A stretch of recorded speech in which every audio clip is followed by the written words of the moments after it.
খুবই গুরুত্বপূর্ণ একটা ঘটনা, অবিশ্বাস্য ঘটনা। জামাত শিবির সহ এদেশের সচেতন ইসলামপন্থী সবাইকে অনুরোধ করব, এই ভিডিও শেয়ার করে সবাইকে জানার সুযোগ করে দেন। ছাত্রদলের ছেলেরা আক্ষেপ করছে, তার ক্ষমা চাইছে জামাত শিবিরের কাছে, দেশবাসীর কাছে, যে আমার ভুল হয়েছে, আমি বুঝতে পারিনি, আমি নীরবে নিভৃতে কান্না করছি। দর্শক, দেশব্যাপী যখন শিবির পেটানো হচ্ছে, শিবিরের ছেলেদের যেখানেই পায় সেখানেই হামলা করে, শিবিরের পায়ে পড়ে যেখানে মারামারি বাঁধাচ্ছে, শিবিরের হাত পা ভেঙে দিচ্ছে ছাত্রদল, সেখানে ছাত্রদলের কেউ কেউ ক্ষমা চাচ্ছে, ভিডিও বার্তা দিয়ে ক্ষমা চাচ্ছে। হ্যাঁ, এই ঘটনা শুরু হয়ে গেছে। দর্শক, ঘটনা জাস্ট এখানে ক্ষমা চাওয়া, আক্ষেপ করা, দুঃখ প্রকাশ করা, নীরবে নিভৃতে কান্না করার মধ্য দিয়ে শুরু হয়েছে। আপনারা দেখবেন আজকে যারা সম্পূর্ণ অন্যায়ভাবে নিরীহ শিবিরের উপর হামলা করছে, যেখানে শিবিরের কোনো দোষ নাই, শিবির ভুলের ঊর্ধ্বে না, শিবিরে ভুল আছে, ত্রুটি আছে, অনেক কিছুই আছে। আপনি শিবিরের বিরুদ্ধে রাজনীতি করেন, কোনো সমস্যা নেই, আমরাও তো বলি, কিন্তু শিবির দোয়া অনুষ্ঠান করছে, আপনি অডিটোরিয়ামের ভিতরে ঢুকে কোনো কথাবার্তা ছাড়া ইচ্ছা মতো শিবিরকে পেটালেন। শিবিরের একটা ছেলে সরোয়ার্দী কলেজের সামনে থেকে হেঁটে যাচ্ছে, আপনি তাকে পেয়ে তার মাথাটা ফাটিয়ে দিলেন। শিবিরের ছেলেরা জুলাই প্রদর্শনী করছে, আপনি সেখানে ঢুকে স্টাম্প দিয়ে গাছের ডাল ভেঙে ইচ্ছে মতো পেটালেন। এই যে ভয়াবহ জুলুম, বিনা দোষে বিনা অপরাধে পায়ে পাড়া দিয়ে বেধড়ক পিটনি, কোনো কারণ ছাড়া, এই যে মহা জুলুম। অনেকে তো মাপ চাওয়া শুরু করেছে, সামনে কি হবে জানেন? আজকে আপনারা যারা হামলা করছেন ছাত্র দলের ভাইরা, তোমরা আমাদের ছোট ভাই, অনেকে আছেন আমাদের সিনিয়র, আপনাদেরকে বলছি, আপনি বেকারই থাকবেন, আপনি কোনো ভালো চাকরি পাবেন না। আর শিবিরে যে ছেলেটাকে মারছেন, ওই ছেলেটা একদিন ভালো চাকরি করবে, ওই ছেলেটা একদিন ম্যাজিস্ট্রেট হবে, ইউএনও হবে, ওই ছেলেটা বিশ্ববিদ্যালয়ের শিক্ষক হবে, ইউরোপ আমেরিকায় যে সেটেলড হবে, বড় ব্যবসায়ী হবে, তাকে সবাই স্যার স্যার বলবে। আর আপনি গাঞ্জা খেয়ে সরোয়ার্দী উদ্যানের কোনায় পড়ে থাকবেন।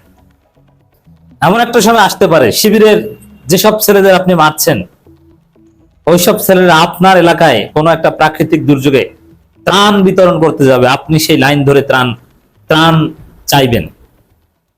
কারণ অতীতে আমরা দেখেছি ছাত্রলীগের যারা এভাবে বেপরোয়া হয়ে শিবিরের গায়ে হাত দিয়েছিল, এগুলো সব হতাশ জীবনযাপন করছে, জীবনে একটাও কেউ ভালো চাকরি করতে পারেনি।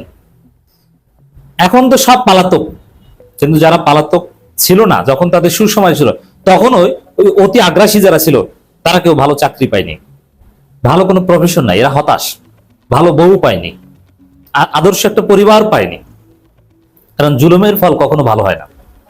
হ্যাঁ, ছাত্রলীগের মধ্যে স্মার্ট ছেলেরা ছিল, যেমনটা ছাত্রদলও আছে, তারা কিন্তু শিবিরের সাথে এইভাবে মারামারি করে না, তারা সিস্টেমে রাজনীতি করে, তারা বিএনপি করে, তারা আওয়ামী লীগ করে, তারা বড় পদ পদবি নেওয়ার চেষ্টা করে, কিন্তু লাঠিয়াল হিসেবে ভূমিকা পালন করে না।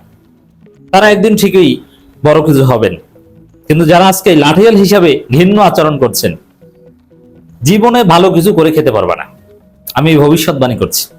আর যারা মজলুম, তারা অবশ্যই ভালো কিছু করবে। আমি দেখেছি ঢাকা বিশ্ববিদ্যালয়ে ছাত্রলীগের মার খেয়ে হল থেকে বের হয়ে গেছে, 3 মাস জেল খেটেছে, সে এখন ইউএনও।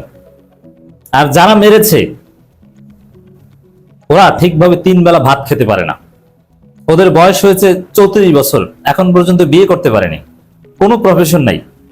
পার্থক্য দেখেছেন? একজন ইউএনও, মার খেয়ে জেল খেটে, আওয়ামী লীগ আমলের, আর আরেকজন যারা মেরেছে তাদের কোনো অস্তিত্বই নেই। তো দর্শক, দেখেন কি ঘটেছে। আল্লামা সাঈদীর ছবিতে ভুলে জুতা মেরে আক্ষেপে ভুগছেন ছাত্রদল নেতা, ক্ষমা চাইলেন ভিডিও বার্তায়। মজা না? আমি ছাত্রদলের এই নেতাকে ধন্যবাদ জানাই।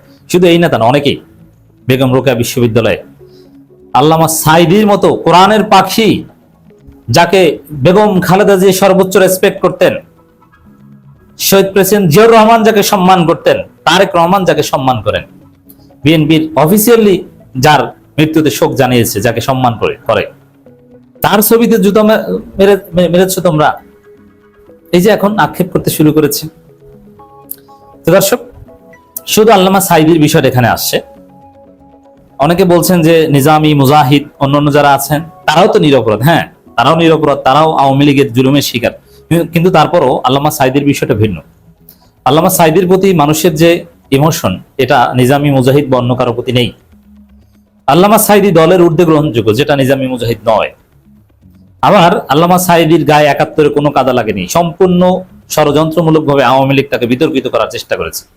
কিন্তু মাওলানা মতিউর রহমান নিজামী, আলী ইহসান মুজাহিদ তারা ৭১-এর স্বাধীনতা বিরোধিতা করেছেন, এটা তো সত্য। এই কারণে তাদের নিয়ে বিতর্ক হতে পারে। কারো ছবিতে জুতা মারামারি এগুলো কাম্য নয়। জুতা মারামারি এটা হবে আওয়ামী লীগের সাথে, এটা বিএনপি জামাতের মধ্যে কাম্য নয়। সেই জায়গায় আল্লামা সাঈদীর বিষয়টা সম্পূর্ণ আলাদা। পাবলিক পারসেপশন, মানুষের ইমোশন সম্পূর্ণ আলাদা। আর কোরআনের একটা আকর্ষণ আছে, যেটা আল্লামা সাঈদীর সুপ্রিমেসি।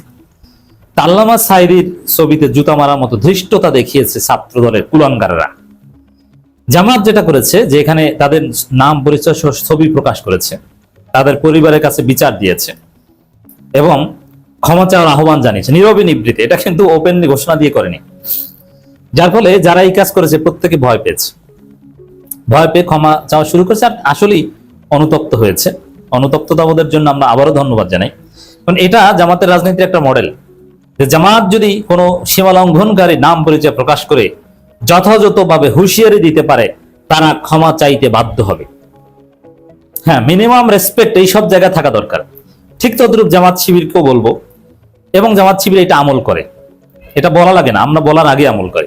উসিকে মনে আছে, আমার নিজের সহ সবাইকে আমরা এই নসিহত করব। যেমন বিএনপির যারা রানিং দায়িত্বে আছে, প্রধানমন্ত্রী হোক যে কোনো মন্ত্রী হোক, তারা ডেফিনেটলি সমালোচনার যোগ্য, তাদের সমালোচনা করার অধিকার, সমালোচনা হবে। কিন্তু যারা প্রয়াত, তাদের সমালোচনার ক্ষেত্রে সাবধান থাকতে হবে। যেমন শহীদ প্রেসিডেন্ট জিয়াউর রহমান। শহীদ প্রেসিডেন্ট জিয়াউর রহমান না হলে বাংলাদেশে জামাত ইসলামী রাজনীতি করতে পারতো না। শহীদ প্রেসিডেন্ট জিয়াউর রহমানের হাত ধরেই ভারতের আধিপত্যবাদ থেকে বাংলাদেশ মোটামুটি মুক্ত হয়েছে।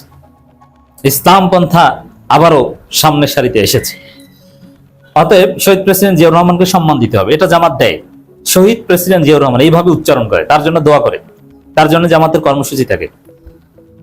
বেগম খালেদা জিয়া জীবিত থাকতে তার সমালোচনা অবশ্যই হতে পারত।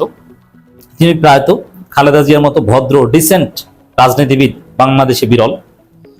প্রায়ত খালেদা জিয়ার জন্য জামাত শিবির অলওয়েজ দোয়া করে এবং করবে, তাকে সর্বোচ্চ সম্মান দিয়ে কথা বলবে। দেশনেত্রী বেগম খালেদা জিয়া, জামাতের সর্বোচ্চ নেতৃত্ব তাকে সর্বোচ্চ সম্মান দেয়। জামাত যেরকম জিয়াউর রহমান খালেদা জিয়াকে সম্মান দেয়, ঠিক তদ্রূপ ছাত্র দলকেও আল্লামা সাঈদী সহ জামাতের প্রায়ত নেতাদেরকে সম্মান দিতে হবে। এই জায়গায় লিমিট ক্রস করলে তার ফল ভালো হবে না। তবে রানিং যারা আছেন, ডাক্তার শফিকুর রহমানের সমালোচনা যেরকম ছাত্রলীগ ছাত্র দল করতে পারে, ঠিক তদ্রূপ তারেক রহমানের সমালোচনা শিবির করতেই পারে। এবং প্রধানমন্ত্রীর সমালোচনা যদি না করে, তাহলে গণতন্ত্রের সমালোচনাটা করবে কার? তো দর্শক, এই যে আক্ষেপ করা, ক্ষমা চাওয়া এবং নীরবে নিবৃত্ত ওই ছেলে বলছেন, ছাত্রদল নেতা আরিফুল ইসলাম, তিনি কান্না করেছেন, আমি ক্ষমা চাচ্ছি। এটা একটা বিরল দৃষ্টান্ত। ছাত্রদলের এই যে অসহায়ত্ব, এটাও একটা এক্সাম্পল। আজকে ছাত্রদলের অনেকে অনেক বড় কথা বলে, কিন্তু জামাত যেহেতু ন্যায়ের উপর আছে, জামাত ভুল করলে তখন আপনি জামাত বিরোধী রাজনীতি করেন, শিবির ভুল করলে শিবির বিরোধী রাজনীতি করেন। কিন্তু বিনা দোষে যারা শিবিরকে এরকম মারছে, শিবির যদি কার্যকর পদক্ষেপ নিতে পারে অন্যায়ের বিরুদ্ধে, ছাত্রদল এরকম ক্ষমা চাইবে, ক্ষমা চাইতে তারা বাধ্য, ক্ষমা চেয়ে পিছু হটতে তারা বাধ্য। এটাই রিয়ালিটি। যেরকম ছাত্রলীগ অনেক বড় বড় কথা বলতো, 5 আগস্টের পরে অনেকে জামাতের ছায়াতলে আসার চেষ্টা করেছে। আল্লামা সাঈদীর রায়ের পর, মৃত্যুর পর অনেকে তার জন্য শোক জানিয়ে বহিষ্কৃত হয়েছে। ছাত্র দলে যে কত আল্লামা সাঈদী প্রেমী আছে আপনি কল্পনা করতে পারবেন না।